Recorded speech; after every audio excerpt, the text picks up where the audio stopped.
Tufto's proposal gives us a look into not so much the history of the king, but what could be considered the biology of the king. His nature and composition, the laws that both make and bind him, the world that both brings him life and is antithetical to his very nature, and most pertinently, why 110 Montalk works. This story is told through a collection of various accounts, logs, interviews, and pieces of literature, all within the universe of the Foundation. The story follows the lead researcher, manning the quest to understand and hopefully to contain the king, Dr. Robert Montalk, the mind behind Procedure 110 Montalk.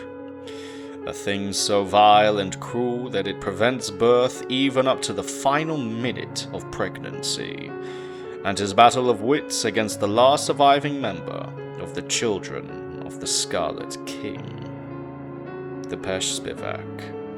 I will give a shortened version of the story here, as it is rather difficult to understand, but I highly recommend you watch the reading done by the Vulcan, or better yet, read the story for yourself.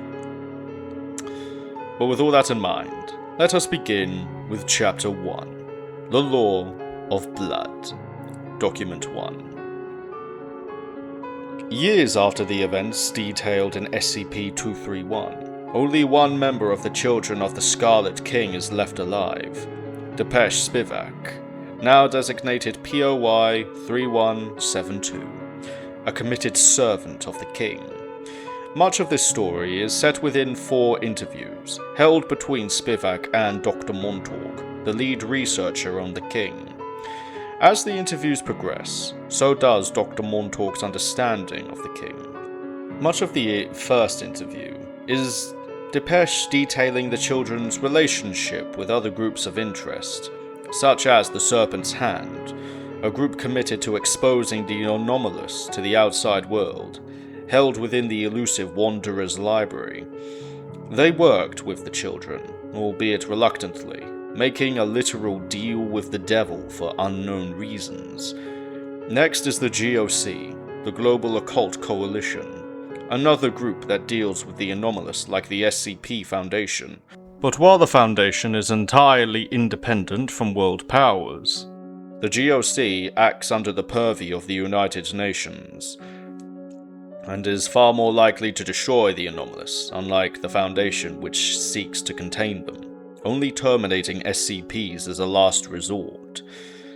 Spivak speaks of the Hand with a certain level of affection, like how an older sibling would refer to an underachieving younger, a mild disappointment for lost potential that rings with familiarity. The GOC are referred to as the Book Burners, further showing the children's connection to the Hand. While showing no love for the GOC, there's no hate there either, merely an observation, formed through the actions of the Coalition. As for the Foundation, the answer to that will come later, but for now, Spivak seems unimpressed. Not disappointed, but unimpressed with the Foundation. The latter half of the interview is defined by Spivak giving breadcrumbs to Dr. Montalk, leaving him on a trail to discover the nature of the king. Those crumbs take the form of 2 laws, with a third promise after he learns the first 2. The law of blood and the law of concrete. Document 2. The next major piece of the entry is an excerpt from the account of a high-tier reality bender called Jack Hurst, whose powers include the ability to relive the experiences of people from the past, as though he were the host, allowing him to relive everything down to taste, touch, scent, sights, smells, and even emotions. The event that Hurst was sent back to witness was a battle fought by the king and his forces, of which the host was a mere foot soldier, against the children of the Urns, an event called the Battle of Gehemeleth. The first thing Hurst saw was a grand palace, made from volcanic rock and sharp iron, While by its individual parts it was a seemingly chaotic collection of black stone and jagged metal, when seen as a whole, the cosmic order of perfect sevens was seen all throughout. Hurst's host was a slave who lived under the thumb of an uncaring nobility, yet still a soldier in the king's vast armies. The fear he and his brothers caused in the hearts of the villagers who earned the king's ire was a source of joy and ecstasy for him. But when another army came, speaking of freedom and blood, the villagers still feared. But it was not the king that they feared. It was the anarchy that would follow liberation. Soon, he and his brothers were pushed back to the fortress, making a final stand for the king and his world of blood and bone. The sky turned red, and the host's heart filled with joy. Hurst's heart filled with joy. But soon the sky turned black, and that joy turned to fear. No longer did he stand on the fortress of his king. No longer was he a slave soldier, but a member of some conscripted rabble, staring down not at a large horde, but a ragged collection of starving peasants, holding out their hands, begging. There was still a horde coming, but they too were starving. All were starving. Soon enough, the host's eyes went dark, and Hurst found himself once again under a red sky, the horde at the gates, unwavering even as pitch and arrows rained down upon them. The king's fire burned behind his eyes as the host drew his sword. Then, once again, the sky went black, and the horde was cheering, laughing, crying. They screamed, "The wind will rage no more." They screamed, "The wind will rage no more," and the battle begun. Not under a sky of red blood, but one of hollow black. Before the host's death, he saw 7 brides being taken by the horde. Old rites, he thought. Blood rites. The wind screamed once more as the 2 battles overlapped and the king was sealed.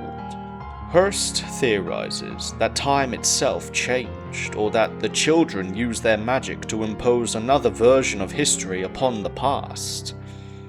Either way, what was once a minor skirmish became the battle that sealed the king.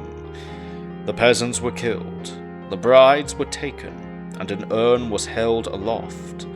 Yet, despite hope, Hurst couldn't see how the children could be that powerful as to impose the king's image upon the past. And besides, the wind in that blackened sky was reminiscent of the king's wrath. Hurst claims he left the cult that very night, wanting no part in the king's world, and the children made no attempt to stop his defection. Document 3. This document consists of many previous attempts to bring the Scarlet King into our world via ritual. While I will not go into the details of each and every one of them, I will describe the overarching theme of one of them in the analysis video which I will make after this one. The first recorded attempt in the entry was the smearing of blood over the recovered rubble of a destroyed housing unit. This attempt was stopped by a Foundation raid. The second was committed via the use of a collection of bodily fluids taken from many different animals, paired with ritual chanting and, oddly enough, bone charms carved in the shape of the Foundation's logo, arranged in a protective formation. This attempt was nearly successful were it not for some mistake during the chanting. The third attempt was committed not by a cult in service to the king, but by the GOC, in a mad attempt to summon the king so that they may kill him. Now, this is why I hate the GOC. Nevertheless, the attempt was unsuccessful, and the file was expunged by the GOC. The fourth attempt occurred on the 1st of January, and consisted of the burning of many Gregorian calendars, while calendars of the Persian, Julian and Hijiri solar years were covered in blood and held up before an idol of the king. This attempt was thwarted by the Serpent's Hand, and all materials of the ritual were brought back to the Wanderer's library. The fifth and final recorded attempt was committed by the Serpent's Hand. Not much is known of this attempt, other than it consisted of the destruction of many books in the Wanderer's library. This attempt was stopped by a split within the Serpent's Hand, of those who wished to stop the ritual and those who wished to continue. The resulting battle brought great damage to the library. Chapter 2. The Law of Concrete. Document 4. The entry then returns to the interview between Dr. Montalk and Depeche Spivak. Dr. Montalk opens the interview with the Law of Blood and Hurst's account on the Battle of Gehemeleth. Spivak perks up, saying how he read a draft of Hurst's accounts before he left the children, admitting that Hurst was something of an embellisher, and that he didn't leave the children right away. Instead, he stayed for a time, saying how the children had the king all wrong, that he was not some devil nor ancient evil, but a whisper on the wind.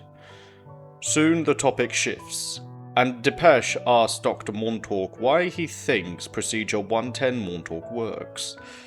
The question clearly agitates Dr. Montalk, as he says he is unable to discuss the topic.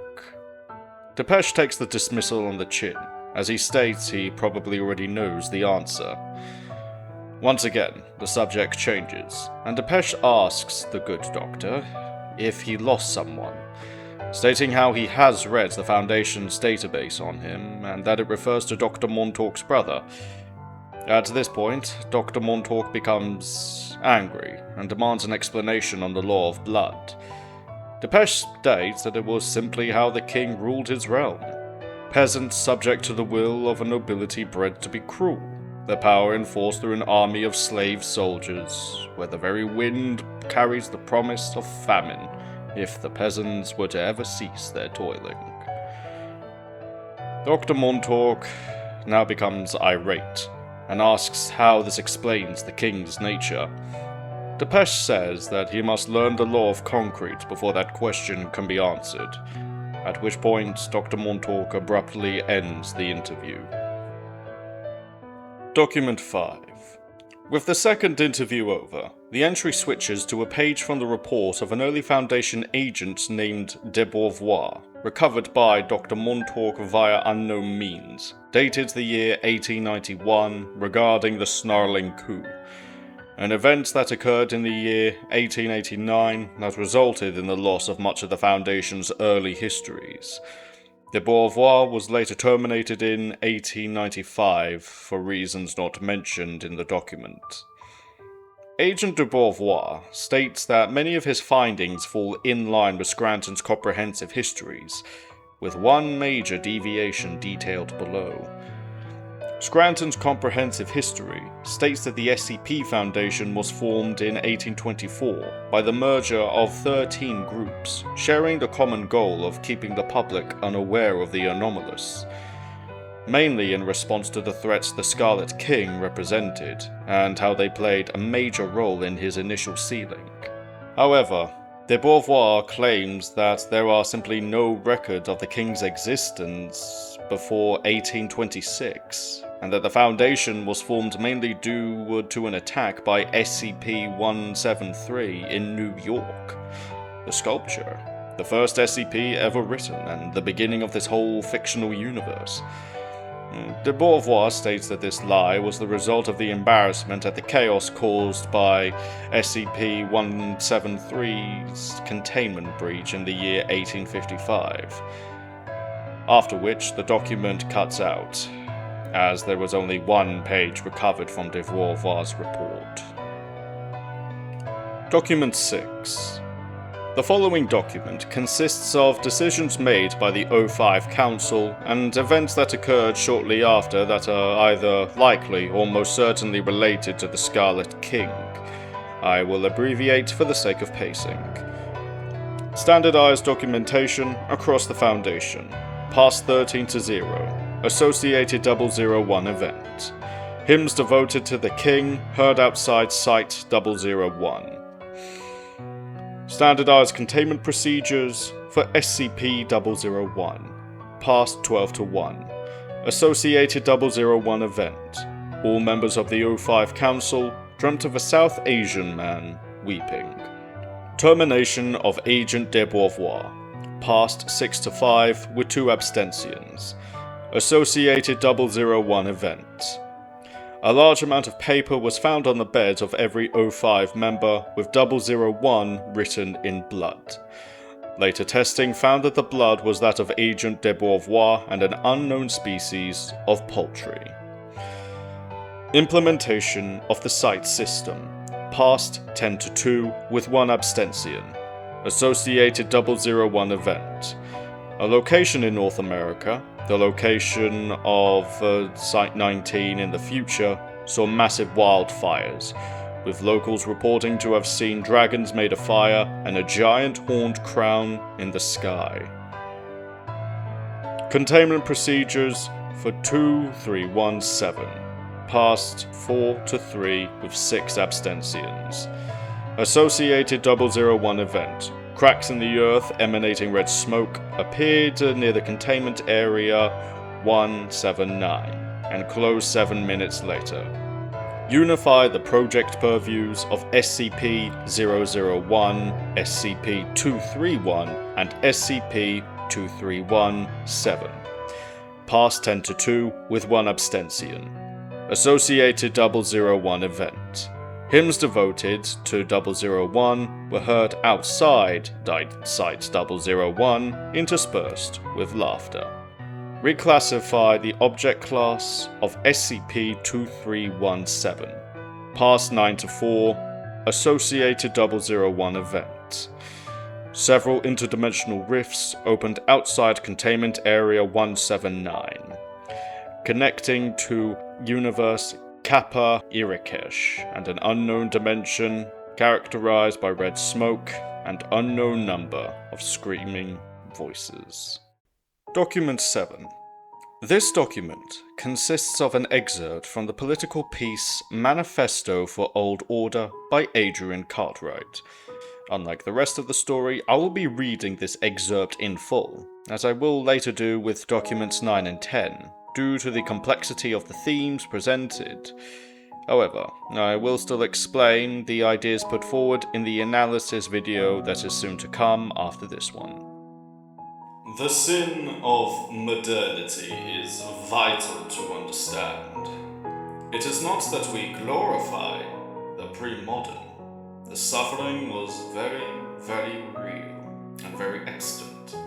We must not fall into the trap of seeing the past as a series of beautiful Arcadias, full of dancing around maypoles and shepherds living in pleasant anarchy.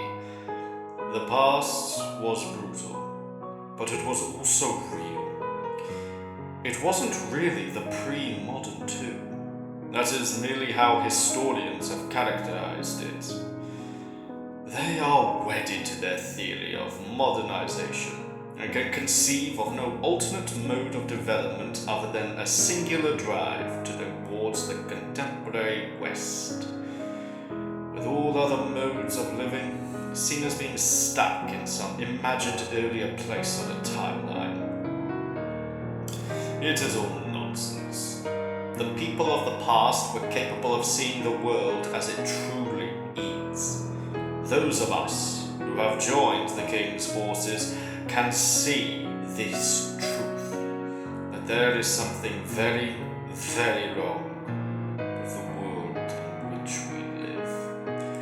Our buildings are made of calcified, peeling concrete as we shamble each day to jobs and lives created solely for the purpose of maintaining their own system. But there is no other way to live. Socialism, anarchism, syndicalism. These are little more than constructed pipe dreams, the frail thoughts of lesser men trying to impose their antiquated prejudices on the world around them. No, there is only one alternate way to live, To cast down the law of concrete is to raise up the law of blood. We must learn what it is to die, to be enslaved, truly, brutally enslaved, with no compassion or compunction from our masters. We must learn what it is to be taken towards a singular purpose, to know and truly understand our lack of agency. We must be beholden to a world of gods and darkness, the tempest-tossed refuse of a race of fools. We must kill modernity, post-modernity, with all its analysis and sneering observation. There is only one rule, the rule of chaos. For humanity, for life, for the Scarlet King. Chapter 3. The Howling. Document 8. We return to Dr. Montalk and Depeche Spivak. Dr. Montalk is apologetic about his outburst during the last interview, and Depeche leads this one by asking Dr. Montalk what he knows about the King's origins. Dr. Montalk gives the usual answers: an old entity, a creature from the abyss, a resident of Alagada. Depeche says how, while not necessarily lies, those answers are not true, as the past itself has changed for the King's benefit. Dr. Montalk is naturally unsettled by this, but before he can ask further, Depeche inquires as to why he approved the 110 procedure. This angers Dr. Montalk, as Depeche pushes even further, asking what happened to Dr. Montalk's brother, Jacob. Dr. Montalk is about to end the interview before Depeche apologizes, saying how he simply wishes to understand. And, in a rare moment of vulnerability, Dr. Montalk says how he was angry and drew up a proposal not out of scientific data, but out of raw hatred for the King, as he believes the children took his brother. Depeche says how he finally understands, and in his own words, goes back. He lists off different anomalous objects, entities, and the like related to the King in some way or another. The procedure, SCP-3838 and their endless wars, the King's spears, and SCP-2317, the Devourer. Dr. Montalk says how 2317 is not the King, to which Spivak says wasn't, past tense, and mentions how the Foundation has been telling everyone that they are, Montalk included, as he's only a clearance level 4. Dr. Montalk is confused, so Depeche explains further. The King, in some way, appears in every culture. A great and terrible god full of blood, violence, conquest, oppression, and fear of female sexuality. Yet he's so understandable. The Foundation faces world-shattering entities regularly, as Dr. Montalk mentioned such entities in the first interview. Conceptual demons, malevolent genre dwellers, sevenfold destroyers, you know the lot. Yet behind all that is the King. Simple, yet unknowable. Dr. Montalk simply answers that he's resigned himself to the chaos of the world in which he lives. That the King doesn't make sense simply because he can't make sense. Well, Depeche offers this explanation. The King was not always like this. He was the whisper on the winds that kept the peasants working in fear of his righteous famine. He was the inborn knowledge of a world of gods and demons that belie human agency. And due to the Foundation's actions, he is the Devourer. He is SCP-2317, because they believe he is. The Scarlet King is truth. He is an idea. Dr. Montalk is confused by this, as he's physical. His power and influence is real and tangible. Spivak interrupts, saying how he can't say any more. Not now. Then asks Dr. Montalk if he has learnt much about the law of concrete. Dr. Montalk mentions the documents pertaining to the O5's actions and the related 001 events, along with Cartwright's writings, to which Depeche shows familiarity. At this point, Dr. Montalk finally asks why Depeche cannot simply explain to him plainly what the king is, and what Depeche meant when he called the Scarlet King an idea. Depeche remarks how close Montalk is to the truth, and how when he discovers the law of the howling, he will know why Depeche joined the children. Document 9. As I did before with Document 7, I will be reading out this section of the story in full, as to try and abbreviate this text would only weaken its meaning. And so, as British rule continued, something began to come with them, piece by piece. A shadow at first. A red thing. It was not yet whole.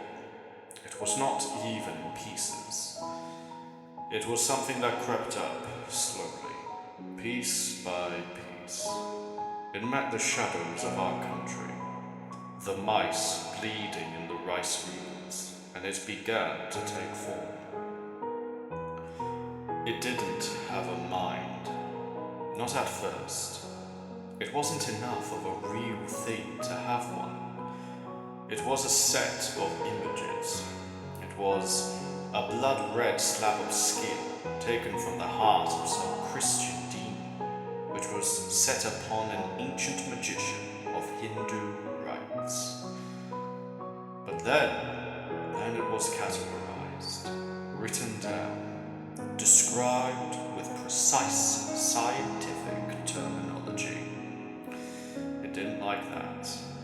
Things of magic, technology, empire that were never meant to mix came together and began to bend the nature of the world. As Europe came to us more and more, as we learned to be civilized, our religion began to change too. Anantasheshe was not an ancient and capricious god in the form of an immense snake. It was a Morai eel of scientifically unusual size, noted for producing amnestics and causing a cognito-hazardous effect.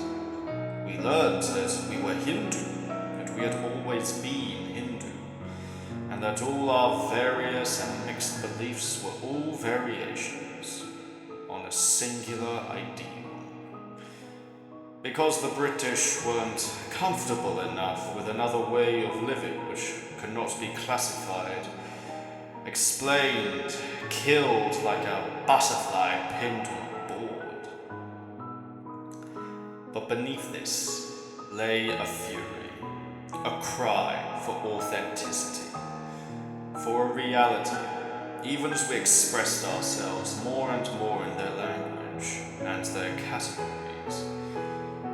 Even in our struggle against them, it lay in our literature, in Tagore and the others.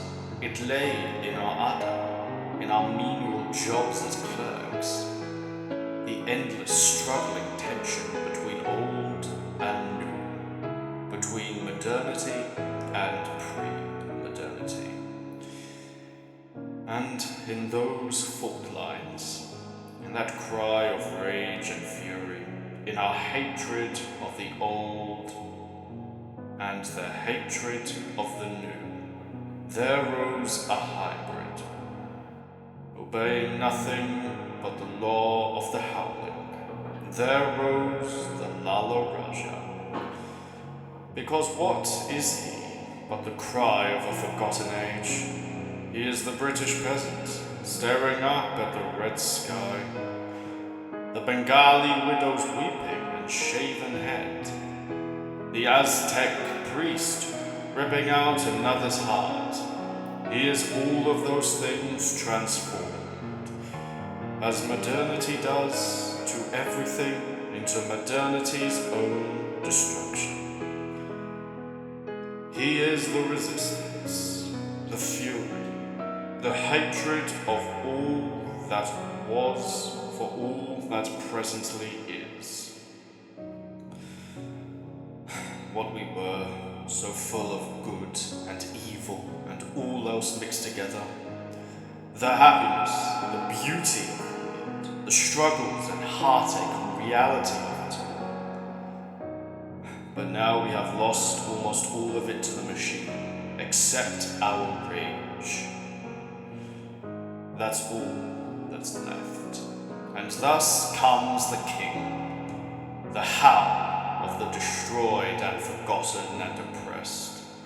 His only purpose is to destroy, maim, enslave, and smile. Smile that smile of a king whose enemies weep before him. He cannot exist where there is no modernity, because his entire purpose is given to him by modernity. He is a god of blood, a god of spine and bone and sinew, to remind the denizens of this world that it is not good. It is cruel and hateful, and that is good. It is right. Modernity is a sin, and he is the correction, so that we can all live as we must. Cold, hungry, starving, and very, very afraid. Document 10. Here is a note written by Dr. Montalk found on his bed shortly after he read the book The Lala Raja. SCP-001 is a conceptual entity created at the boundaries of the modern and the pre-modern. The Scarlet King is the thing of blood and bone and sinew. His rule is just the justice of the dark. SCP-001 is a Creature Emperor! physical being made manifest in a conceptual. He comes with fear and a sword dripping with wrath and fire! SCP-001 originated in ancient Turkmenistan. It is believed that it was originally a Scythian deity who. They rode with fire in their hooves and the bow on their backs, laughing as they slaughter. SCP-001 is a scientific phenomenon. It will be classified. It will be contained, described. It will be understood as an anomalous entity, as with every other But he exists in the cracks, the fault lines. He feeds on description. He feeds on science. The objective principles, equality, 7 chains, 7 brides, 7 seals for the sky. I am Robert Montalk, Level 4 researcher, project lead on SCP-001. I am a researcher. I impose my solid mechanical will. I am in control. I possess agency. I possess agency! I am a quivering thing, looking up at a dark and clouded sky, fearing the almighty God. I am free. I am chained. I am a doctor. I am a child. Document 11.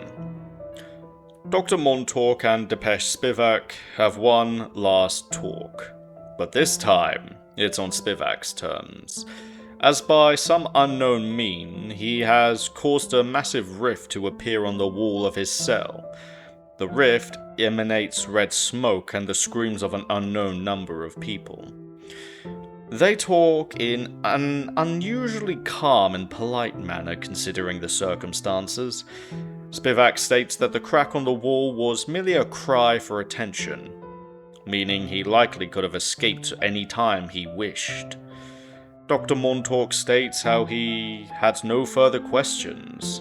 As Spivak notices, he has learnt the true nature of the Scarlet King. Dr. Montalk confirms that he has, to which the rift shrinks. Spivak says how it grows and shrinks depending on the context, how it's all about context, and that the other children never understood that, how they never understood much of anything, thinking that the cult worshipped the devil. Dr. Montalk changes the subject, asking if his procedure, which could be considered his greatest achievement, is even truly necessary. Spivak says, no. It is not the pain that matters, but the intent behind it, the context behind it. In his rage at losing his brother, Dr. Montalk wanted to hurt the king, so he took his anger out on the last of the king's living brides. It is that which keeps the seventh child from being born. Not the pain, the fear, nor the trauma being inflicted upon that poor girl, but the intent, the context behind it. Dr. Montalk says how he has to stop it, to which Spivak asks what will happen then, as the Foundation could never understand the law of the howling. Then Spivak asks Dr. Montalk why he thinks the Scarlet King exists. Dr. Montalk nearly answers before Spivak corrects him. He says it was not modernity that created the king. It merely formed his shape, an empty vessel waiting to be filled. But it was the Foundation, a group of doctors, scientists, researchers and philosophers, therapists, psychologists, categorizing the unknowable and analyzing the inscrutable under the hegemonic monolith of Western European Enlightenment thought that gave him his blood, his bones, his flesh, his very will. Dr. Montalk asks if this is all truly the Foundation's fault, and all Spivak can answer with is, can it be their fault if they don't know they're doing it? Then Dr. Montalk makes the observation that in all the rituals, in summoning the king as seen in Document 3, a contrast was always there, between the pre-modern and the modern, between blood and concrete. Spivak confirms this, that the king cannot exist without that tension. But despite knowing that, the children failed. After a pause, Dr. Montalk talks about the Foundation, talking about the bravery of its founders and the rightness of their mission. Spivak asks if he truly believes that, to which Dr. Montalk says that he must. Spivak counters, saying how, as a scientist, he can't be sure of anything due to subjectivity. Dr. Montalk offers his own counter, saying that that's just the result of flawed human perception, that there is a solid bedrock to the world. Spivak states that the only true bedrock is the number 7. 7 chains, 7 brides, 7 seals, all his life that number has plagued him. Despite the coldness and the gaping wounds of modernity, through it, we're still allowed to be people. One of the few things Spivak says to its benefit. Dr. Montalk counters that despite its coldness, modernity is still better than slavery. To which Spivak asks if that's all that modernity is for, a lack of pain. Asking what the point of it all is. A few meaningless years of hollow yet painless smiles? Spivak admits he tried to be like Dr. Montalk, like everybody else, but the system just rejected him. Where we all see a world cast in solid concrete, all Spivak sees is infinitely mutable clay. A false world of false freedoms, hollow people wearing hollow smiles. Suddenly, the crack grows, and the screaming grows louder. Dr. Montalk asks who's in there with him. Him most likely being the king. Spivak says how he doesn't know. Maybe his brides, his nomads. All truths break down in the end, save the king himself. His smile burns like fire behind the eyes. Burning, always burning. Dr. Montalk asks why he keeps serving the king. Spivak remarks how weak he was in his old life, how he tried his hand at writing, at starving, at bartering, how he struggled in the streets of Calcutta, like so many others while the West grew fat of his people's forgotten wealth. Spivak begins to define the nature of the king, not the great horned entity as we know him, but the metaphysical nature of his very being.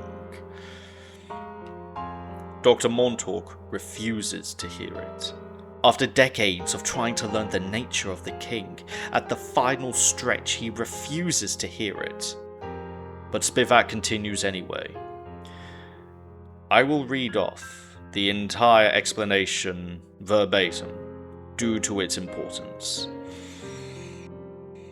He is a creation of swirling anomalies of so many different times, all over the world. He is the memory of a world that is lost, the pre-modern world, made manifest in a form of hatred for modernity, the new, the humanism, and smiling coldness that marks our day-to-day existence. Forged from a perfect balance of irreconcilable anomalies and our breaking minds, he is an entity created by the overwhelming, unavoidable tension of the howl of the old world when faced with a cold, purposeless new. He is the revenge of our fallen past. He is the idea of the ancient world, and one that fetishizes and discards it. Dr. Montalk finishes with, he is the tension between the modern and pre-modern world made manifest. Spivak adds saying, he is the fault line between two irreconcilable worlds. Dr. Montalk then asks what happens next, to which Spivak answers simply that Dr. Montalk will shoot him. But how his death will change nothing. The Foundation will continue its work, covering the world in grey, hard concrete, and the king will rise and set the world on fire, with or without his children. Dr. Montalk says he doesn't believe him, and raises his gun. The doctor asks Spivak one last question. Was it them? Was it the children that took his brother? Spivak answers no, but before he can finish speaking, Dr. Montalk executes him, and the portal closes. This is the final document of the article, document 12.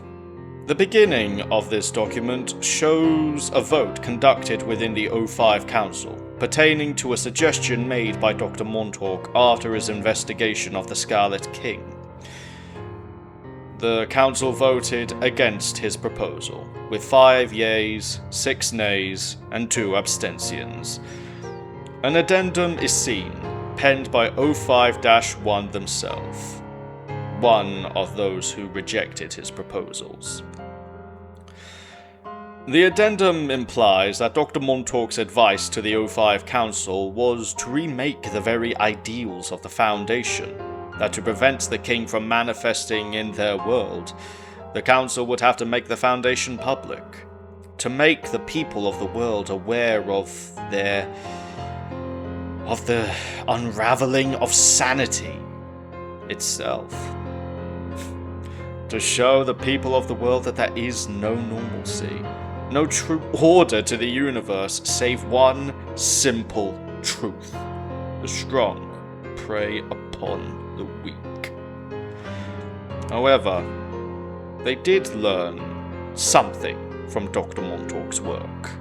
In accordance with his findings, the designation for SCP-001 has been addended from Keter to safe, most likely out of a desire to loosen the grip of the king, and in so doing, losing the conflict that gives him his strength.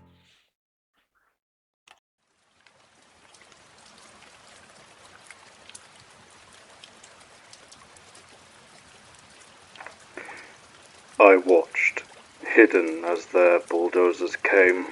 Prime land, wasted on trees, they said. They ripped them up, sliced their roots, took them away to be made into tables, chairs, or other monotonies. Then, over weeks and months, they flattened it. They poured concrete into the rest. It was scraped and shaped, cut into neat little squares, arranged precisely and in orderly fashion.